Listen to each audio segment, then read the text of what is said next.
Yes, salut Virgile. Alors c'est parti pour l'analyse. Il y a de bonnes choses, notamment il y a un début de catch. Regarde, il y a un début de catch, mais vachement à l'intérieur, les doigts vachement contractés, tu vois. Tu cherches vraiment à tirer l'eau, ok? Alors que dans l'idée, il faut trouver de la fluidité pour que tu places tes appuis, d'accord, devant, et que ton corps après il passe au-dessus. Que tu cherches en fait à passer au-dessus, à ramper. En fait, crawl c'est ramper, c'est ça l'idée. Donc ce qu'on va chercher à faire dans un premier temps. Donc on parle des appuis, en fait on va essayer de construire ton GPS parce que le fait de respirer à droite, qu'est-ce que ça donne? Ça fait que, regarde, ton catch là, bah, il part de ce côté-là aussi. Et on le verra aussi sur la fin de poussée de l'autre bras. Donc, sur la fin de poussée du bras droit. Là, c'est pas au niveau du catch, c'est au niveau de la fin de poussée. Tu vois, là, à la fin, là, tu cherches plus. Bon, alors forcément, tu pousses quand même un peu de l'eau. Mais tu vois, ça part clairement de l'autre côté de ton corps. Ton roulis emmène tout ça. Vu que tu as un roulis plus prononcé en respirant uniquement de ce côté-là, et bah ton bras, ça fait que là, il part et il propulse un peu par ici. Donc, ça fait plein de flèches, mais t'as compris, je pense, l'idée. Donc si je reviens, première chose, le catch. Donc c'est pour ça que je parle de reprogrammer le GPS. On va programmer le GPS pour mettre la main un peu plus à la verticale du coude. Qu'elle soit ici, ça c'est un problème parce que là tu es vraiment sur l'axe médian de ton corps, d'accord? Et tu auras beaucoup moins de propulsion parce que finalement ta main elle est très haute. Et il y a un principe qu'on appelle la profondeur des appuis. Et vu que la main c'est ce qui participe à 70% de la propulsion, si la main est vraiment trop haute comme ici, eh ben, tu vas pas sentir énormément de choses, il y aura moins aussi de propulsion. Déjà rien que si que la main est là déjà, tu peux déjà chercher pas mal de propulsion ici. Même si elle n'est pas nickel, la main à la verticale exacte du coude, franchement, être là, il y a des nageurs qui vont très très vite en étant comme ça. Alors que j'en connais aucun, moi, à ma connaissance, qui va très très vite en étant comme ça. Donc ensuite, je reviens sur la fin de poussée du coup du bras droit. Donc le fait de respirer à droite, comme je disais, ça t'emmène et ça t'oblige en fait à être un peu déséquilibré entre le bras droit et le bras gauche, hein. C'est exactement ça le déséquilibre dont je parle. C'est que t'emmènes tout ton corps, t'es latéralisé vraiment sur cette partie-là, de ce côté-là. Donc là, regarde où est ton bras droit. Là, il est sous l'eau. Ça passe ici, la verticale de l'épaule. Donc jusque là, tout va bien. Et là, après, regarde ce qui va se passer. Boum, là on voit l'avant-bras, la main ici, et ça part forcément par ici. Vu que le dernier repère, et pour avoir le moins de frein possible, il faut avoir le bras au niveau du corps, la main au niveau de la cuisse. Tu vois, là-dessus, hop, tu pars ici, là tu vois, on voit les gerbes d'eau, clairement. Donc ta fin de poussée, elle part, hop, par là. Donc on va chercher à reprogrammer, c'est pour ça que je parle de GPS et que c'est la grosse thématique sur ton analyse, c'est qu'il faut chercher à envoyer de l'eau en direction des pieds, donc il ne doit pas y avoir de gerbe d'eau, il doit y avoir des remous qui partent en direction des pieds. Bon, on reprogramme tout ça, on reprogramme l'avant, on va reprogrammer aussi la profondeur du coup avec ton catch, et on va reprogrammer l'arrière pour pousser dans la bonne direction en direction des pieds et avancer forcément vers l'avant en poussant l'eau vers l'arrière qu'on avance ensuite dans la bonne direction. Donc pour ça, on se servira de l'exercice trois quarts de cercle hein, qui te donnait un peu de fil à retordre au début, enfin au début sur la fin de la deuxième séance. Donc ça structurera vraiment l'avant, l'arrière, la droite, la gauche, le haut, le bas. Ensuite, deuxième point, il va être par rapport au retour arrière. Donc forcément, la première chose, c'est de finir, hop, je reviens un peu, c'est de finir bras corps, main cuisse. Et ensuite, ça va être de sortir la main de ta poche pour envoyer le bras dans la bonne direction, donc vers l'avant, en avant de la tête, l'avant du nageur.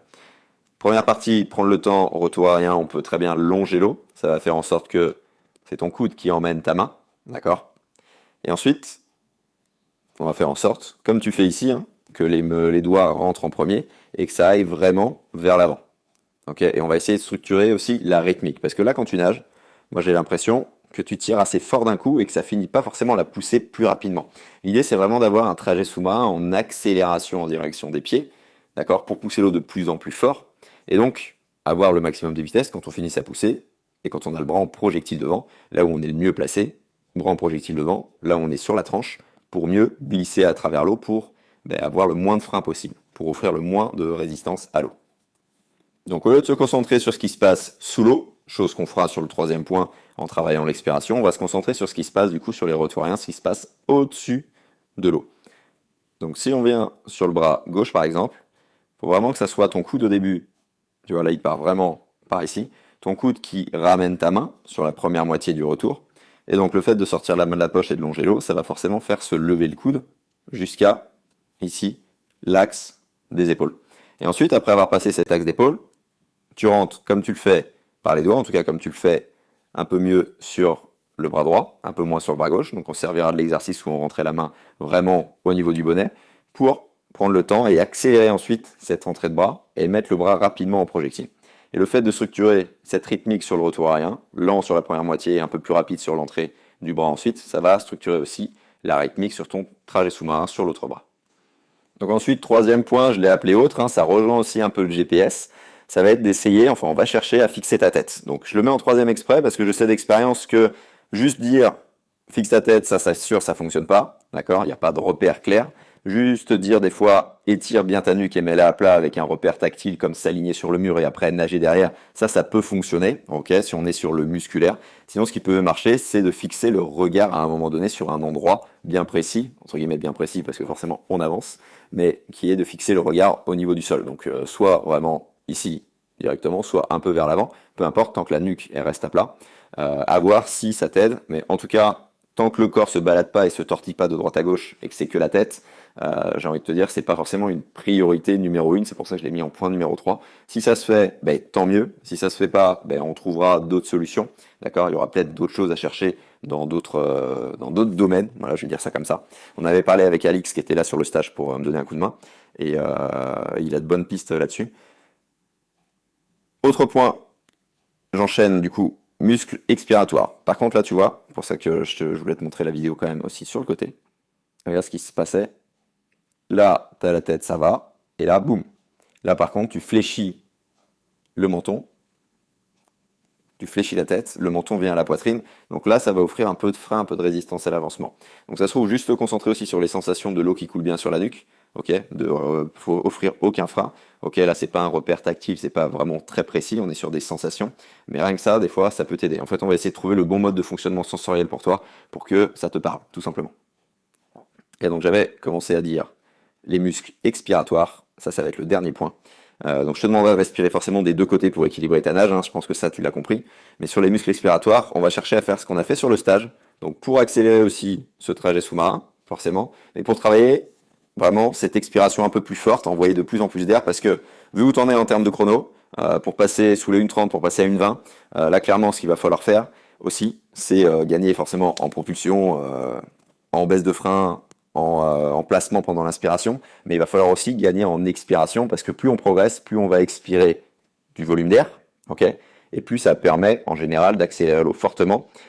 Et donc il faut bosser ces muscles expiratoires. Donc on va chercher à souffler un peu plus que ce que tu fais naturellement pour justement muscler ces muscles expiratoires et aussi muscler les muscles propulseurs et donc déplacer plus d'eau, en tout cas la déplacer plus vite. Et donc comme je te le disais sur le stage, je pense que le 2 temps est intéressant pour toi.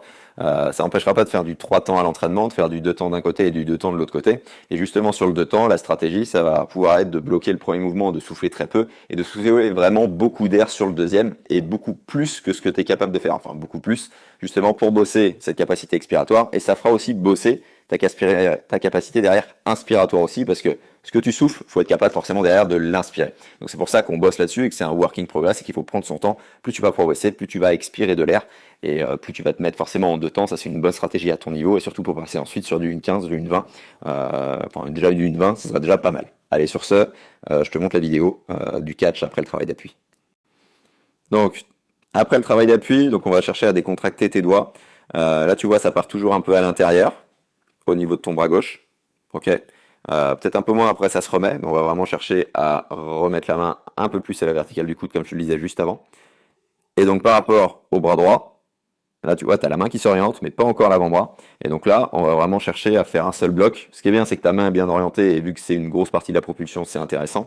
Mais on va chercher vraiment à mettre la main et l'avant-bras. Donc à trouver vraiment du relâchement un peu dans les mains. Les retours arrière vont servir à ça. Mais il va falloir aussi en trouver sur les appuis, donc sur la propulsion, notamment du coup sur le catch. Allez sur ce, je t'envoie ce qu'il faut. Ciao. Si toi aussi tu cherches un crawl vraiment plus en glisse avec un exercice que recommandent les milliers de triathlètes qui l'utilisent en ce moment, l'exercice de la paume magique, je te mets le lien en description, lien vers une semaine d'entraînement offerte avec 3 exercices en vidéo dont la paume magique. Je te laisse découvrir tout ça et je te dis à très bientôt.